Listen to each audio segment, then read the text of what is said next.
বরণ এবং বিদায় অনুষ্ঠানে উপস্থিত সম্মানিত প্রধান অতিথি, বিশেষ অতিথি, বিভিন্ন বিভাগের বিভাগীয় প্রধান বৃন্দ, সাবেক এবং বর্তমান সুপার এবং সহসুপার বৃন্দ, বাংলাদেশ পলিটেকনিক শিক্ষক পরিষদ যশোর শাখার সম্মানিত সভাপতি, বাংলাদেশ পলিটেকনিক শিক্ষক সমিতি যশোর শাখার সম্মানিত সভাপতি মহোদয় এবং এই ছাত্রাবাসের বিভিন্ন পর্বের ছাত্রবৃন্দ, আসসালামু আলাইকুম।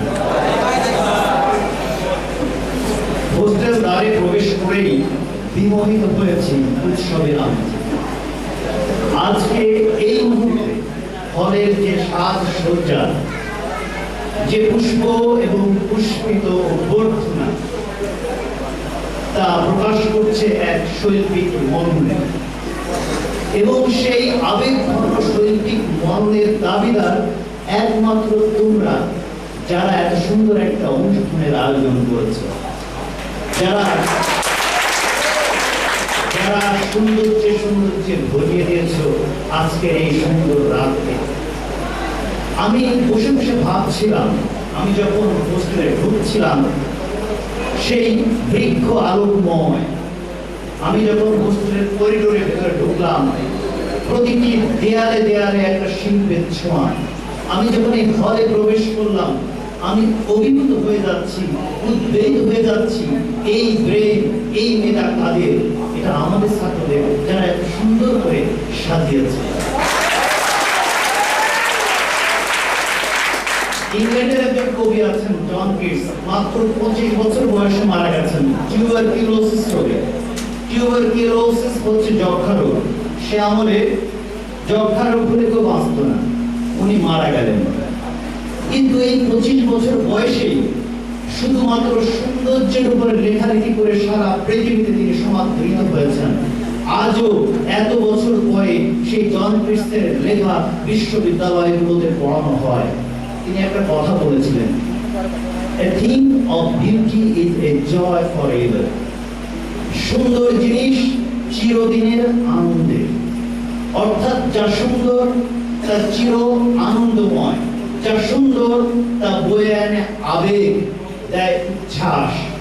আজকে জন কিটসে সেই সৌন্দর্যের একটা ছায়া আমি এই হলের প্রতিটি দেয়ালে দেয়ালে দেখতে পাচ্ছি। সেই উচ্ছ্বাস, সেই ভালো লাগা আমাদের উদ্বেলিত করেছে। একটা অস্পৃশ্য ভালো লাগা এই রাতে আমার মধ্যে কাজ করছে। তাই আমি ধন্যবাদ জানাতে চাই, তাই আমি অন্তর থেকে ভালোবাসা জানাতে চাই তাদের, যারা আমার সামনে বসে আছে, যারা এত সুন্দর একটা অনুষ্ঠানের আয়োজন করেছে, তাদের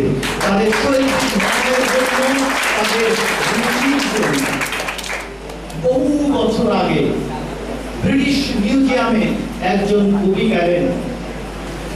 তো মিউজিয়ামে তো অনেক কোনো জিনিস থাকে, অ্যান্টিক্স থাকে, উনি দেখছেন, হঠাৎ করে দেখলেন একটা ফ্লাওয়ার ভাজ, ফুলদানি বড়। সেই ফুলদানির মধ্যে বিভিন্ন ছবি আঁকানো, খোদাই করে আঁকানো। দেখা যাচ্ছে যে একটা মেয়ে দৌড় দিচ্ছে, পিছনে একটা ছেলে দৌড় দিচ্ছে। মেয়েটাকে ধরবার চেষ্টা করছে কিন্তু ধরতে পারছে না।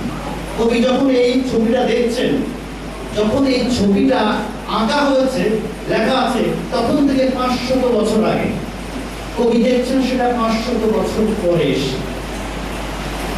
কবি দেখে মনে হলো আজ থেকে 500 বছর আগে একজন পুরুষ একজন নারীর সান্নিধ্য পাওয়ার জন্য সুযোগ খুঁজছে কিন্তু পাচ্ছে না।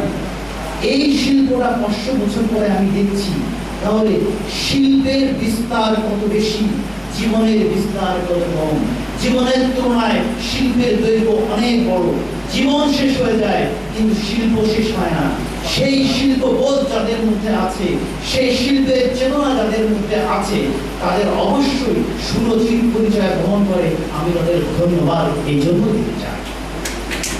আজকের যে অনুষ্ঠান, এই অনুষ্ঠানটি মূলত 3-in-1 অনুষ্ঠান। একটা পারপাস সার্ভ করছে 3টা।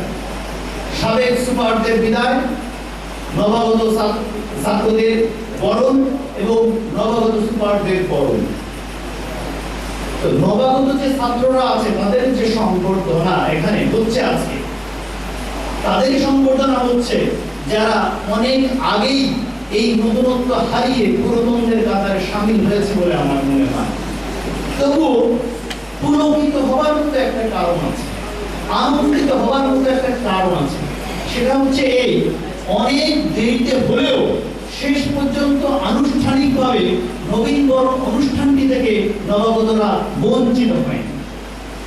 তাদের কপালে নবীনবরণ অনুষ্ঠানটি জুটেছে। আজকে যারা নবাগত আছো, তোমাদের সাথে এতদিন যারা ছিলেন এই হোস্টেলে সুপার এবং সহ সুপার বৃন্দ, তারা একনিষ্ঠভাবে তাদের দায়িত্ব পালন করে গেছেন। সার্বক্ষণিক তাদের ধ্যান জ্ঞান ছিল এই হোস্টেল নিয়ে।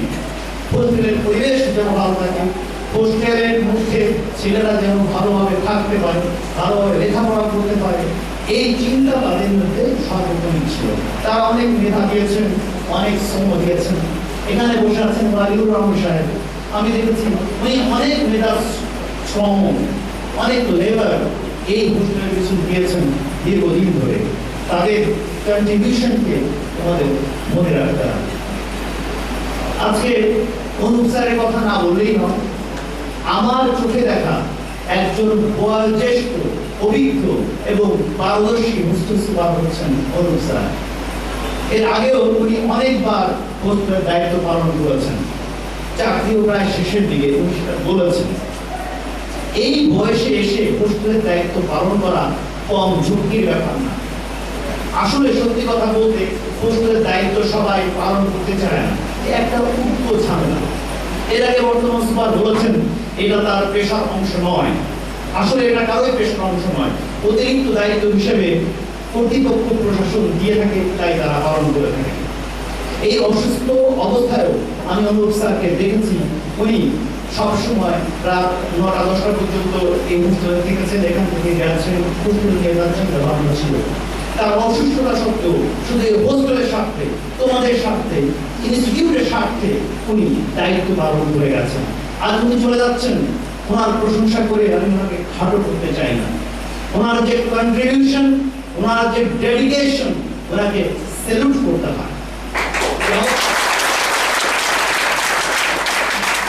আজকে নতুন সুপার হিসেবে যারা দায়িত্ব গ্রহণ করেছেন, তো এই মাসের 1 তারিখ থেকে আমি আশা করি এবং বিশ্বাস করি তারা তোমাদের সুন্দর সঙ্গ দেবে। আগামী দিনগুলো তোমাদের সুপারদের সাথে ভালো কাটবে, ভালো অ্যাডজাস্ট হবে। এই যে নতুন সুপার বৃন্দ, একটা ইয়াং গ্রুপ, এর মধ্যে মশিউর রহমান সাহেব আছেন আমার পাশে বসা, হ্যাঁ, অত্যন্ত শ্রমসাধ্য কাজ উনি করতে সক্ষম। উনি কথা একটু বেশি বলেন, কিন্তু কাজে অনেক বেশি বলেন।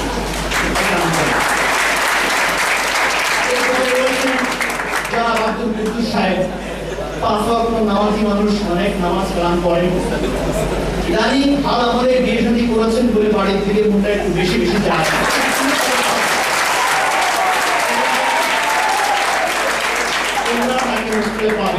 সেই মানসিকতা আছে বলে আমি মনে করি। এরপর শেখ মুস্তাফিজুর রহমান, যিনি সুপার হিসেবে দায়িত্ব পালন করছেন, উনি হচ্ছেন একেবারে ইয়াংগেস্ট ব্যাচেলর।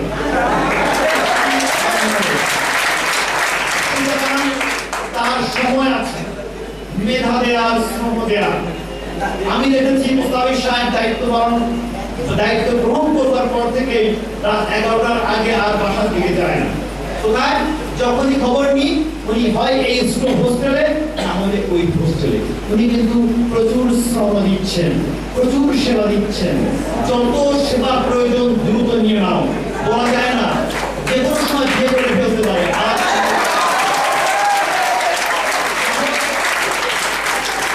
আমরা আশা করবো তার এই মেয়াদে উনি চেষ্টা করবেন হোস্টেলকে সামনের দিকে এগিয়ে নিয়ে যেতে। যে ইয়াং সুপার বৃন্দ তোমরা পেয়েছো, আমি বিশ্বাস করি তাদের নেতৃত্বে শহীদ অধ্যক্ষ সুলতানুদ্দিন সাদরাবাদ সমস্ত যশোর অঞ্চলে একটা মডেল ছাত্রাবাসে পরিণত হবে।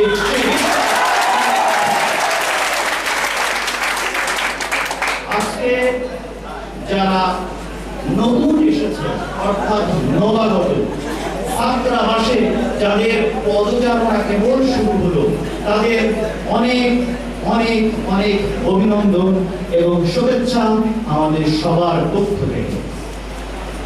আজকে একটা জিনিস নবাগতদের মনে রাখতে হবে, সেটা হচ্ছে এই যে কেবল জাহাজে উঠেছ, সমুদ্রের ওপারে যেতে হবে, প্রচন্ড উত্তাল সাগর, ইটস এ লং জার্নি, অনেক লম্বা পথ, এটা পাড়ি দিতে হবে। আমি আশা করব তোমাদের নবাগতদের পদচারণায় শহীদ অধ্যক্ষ সুলতানুদ্দিন ছাত্রাবাসের চত্বর সুরভিত হবে, সুশোভিত হবে, পুষ্পিত হবে, এই আশা আমি করি। আজকে একটা কথা বলতেই হবে, সেটা হচ্ছে এই, যেহেতু পদযাত্রা শুরু করেছো, একটা জিনিস ব্রেনে রাখতে হবে, সার্বক্ষণিক চোখ কান খোলা রেখে চলার চেষ্টা করতে হবে, শৃঙ্খলা ডিসিপ্লিন মানার চেষ্টা করতে হবে। কারণ এখনই হচ্ছে সময়, এখনই হচ্ছে বয়স ডিসিপ্লিন প্র্যাকটিস করা। ডিসিপ্লিন প্র্যাকটিসের জিনিস, এটা একদিনে কারোর মধ্যে আসে না, এটা প্র্যাকটিস করতে হয়। প্র্যাকটিস করতে করতে এই শৃঙ্খলা বোধটা নিজের মধ্যে আসে। তোমরা ঢাকায় যাও, বড় বড় হাসপাতালে যাও, বড় বড় পুলিশ স্টেশনে যাও, দেখবা লেখা আছে ডিসিপ্লিন ইজ লাইফ।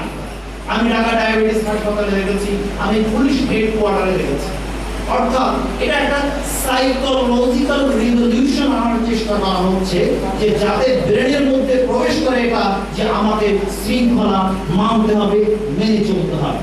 একটা জিনিস মনে রাখতে হবে, as a student it's a duty to ওবে the rules of the hostel. হোস্টেলের রুলস মেনে চলা। আজকে আমাদের মধ্যে সেই আচরণে সেই নম্র স্নেহ দেখবেন, যা খেতে গেছে সামনে মিডিয়া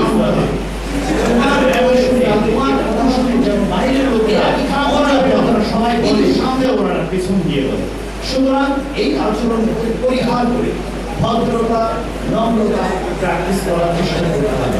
ভদ্রতা নম্রতা নিয়ে যেদিকে হোস্টেল থেকে বেরিয়ে যাবে, যেদিন শিক্ষা জীবন শেষ করবে, দেখবা জীবনটা সুন্দর হবে, জীবনটা সফল হবে।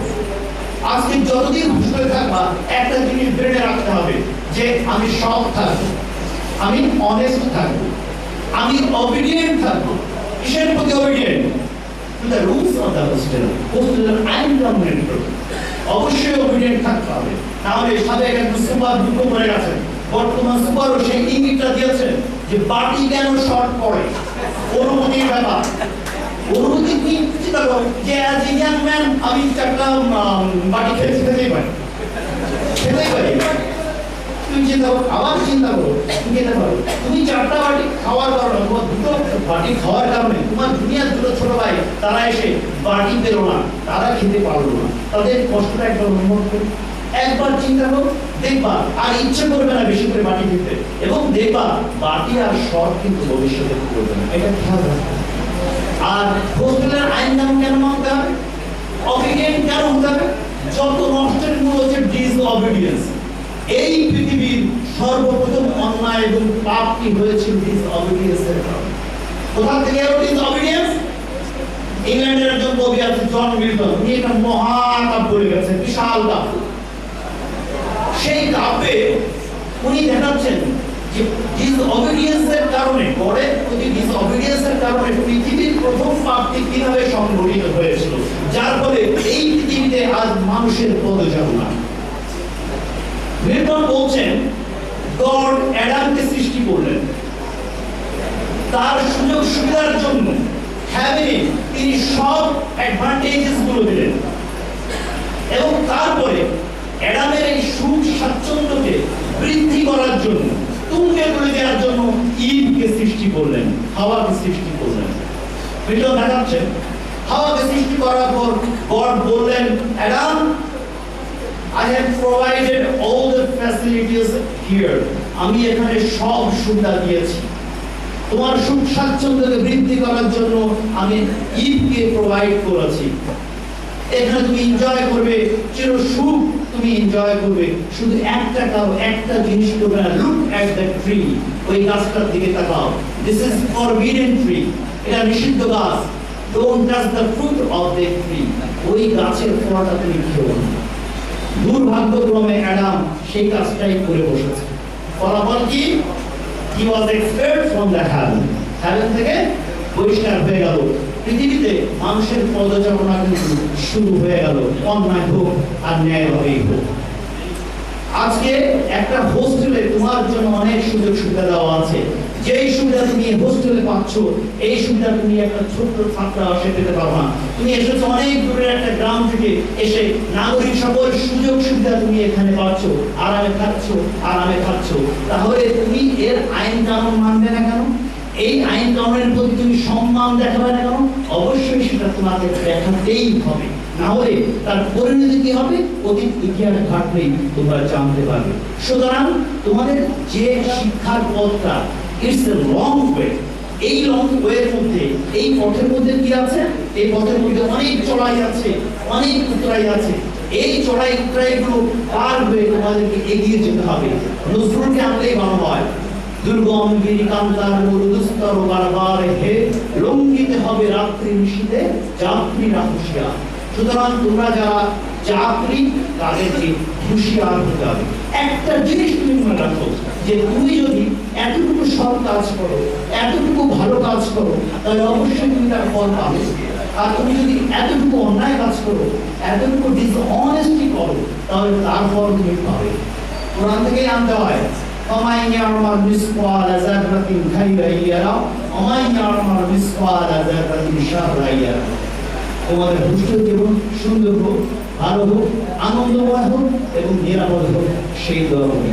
আসসালামু আলাইকুম।